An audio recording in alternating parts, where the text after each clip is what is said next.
মানেন আর না মানেন সেটা ব্যাপার আপনাদের। কি কথা ঠিক না? এক সেকেন্ড, এক মুহূর্তের হিসাব আল্লাহর দরবারে দেওয়া লাগবে। فمن يعمل مثقال ذرة خيرا يره ومن يعمل مثقال ذرة شرا يره।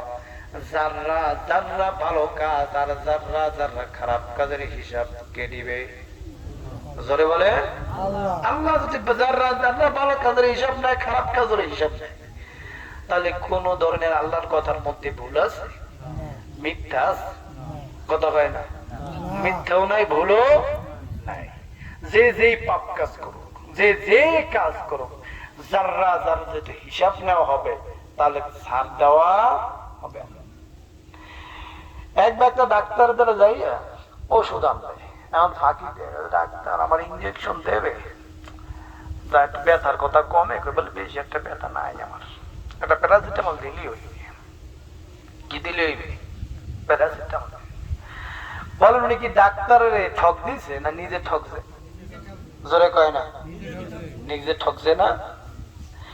এখন আল্লাহ পাক নামাজ ফরজ করছে। আল্লাহ পাক কি ফরজ করছে? নামাজ ফরজ করছে। ভালোই যাবো অনেক শয়তানের কথা। কি কয়? ভালোই যাই নামাজ পড়বো অনেক। এটা নামাজ না পড়ার লক্ষণ। যা হুজুর আইতেছি অনেক, আইতে আসি, আচ্ছা আমি তো আইবই, আমরা তো নামাজ পড়বো ইনশাআল্লাহ। উনি যে আমাদের ঠক দিছে না নিজে ঠকছে? জোরে কয় না? সবাই কয় না? এই যে নামাজ পড়লো না আজকে ফজরে, সে নিজে ঠকবে না আমরা ঠকছি? আল্লাহ ঠকছে। ওমা সূর্যের আলো কমে যাবে, নদীর পানি কমে যাবে, বাতাস কমে যাবে, আল্লাহ তো কমে যাবে।